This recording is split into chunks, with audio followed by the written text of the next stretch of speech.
in the work that you have given us to do.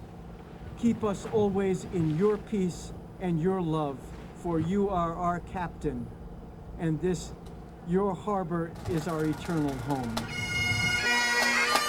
Home to McAllisters for the past 136 years, New York Harbor is the busiest port on the East Coast. Brian McAllister, president of McAllister Towing, plans to keep it that way. 2-year-old Janet McAllister recently christened her $5 million namesake the newest and most powerful ship docking tug in the New York Harbor, and the most important in her family's fleet. As you know, they spin on a dime, can go in any direction. They can go sideways, forward, back, and quick as a wink.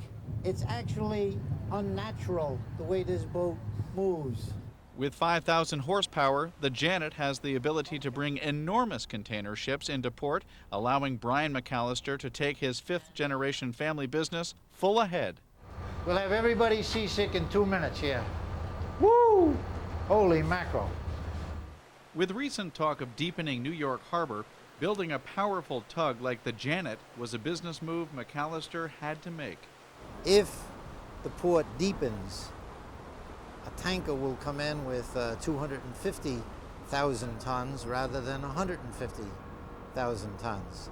And they'll have to be bigger and more powerful. On the Zim Israel, Janet McAllister, come in. Like generations before him, Brian's nephew, Jeff McAllister, is following in the family tradition. He's a harbor pilot, and his job is to safely steer unwieldy cargo ships into port. We're headed out on the Janet to go assist a Zim ship. She's probably about 850 feet long, and we'll be taking it from the upper New York Harbor to Port Elizabeth, New Jersey. Jeff McAllister, how are you today, sir? They'll use us to gently nudge them. We also have the local knowledge of the currents and winds. We use all of that to orchestrate a safe maneuver with the ship and get it in and out of its berth. It's a labor-intensive job, and the hours are grueling, often beginning at 4 a.m. for 12-hour shifts. But Jeff McAllister sees a certain glamour in his family's seafaring tradition. Back in high school, and I watched my father come home from work every day, and he was one of the vice presidents. And I just remember him coming home every night saying, "I just want to be a pilot in New York Harbor." He just wanted to be a pilot instead of the bureaucratic business end of it. And so every time a life change, career change came up with me, I always steered myself towards being a docking pilot in New York Harbor. And I just remember it as being a really quality lifestyle. Hey, Jeff, you gonna come up? Yeah, go ahead, Brian. Come up alongside of us at 17 here, will you? On the way.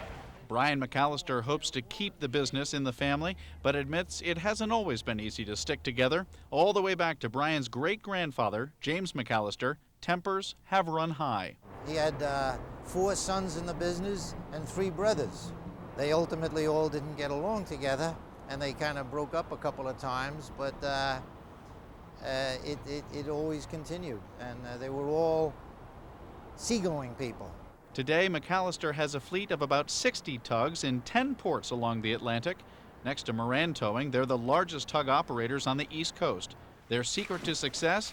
Keeping up with the times. You have to change with the times. I mean, the McAllisters were primarily a transportation business, but around the turn of the century, the big square riggers needed help from these tugboats, so they started to help the ships in. And although the transportation business died, helping ships survived. Always looking out for the next trend, McAllisters continue to keep their heads above water. And it looks like they're here to stay, firmly anchored in New York Harbor. For Business Unusual, I'm David Haffenreffer, CNN Financial News.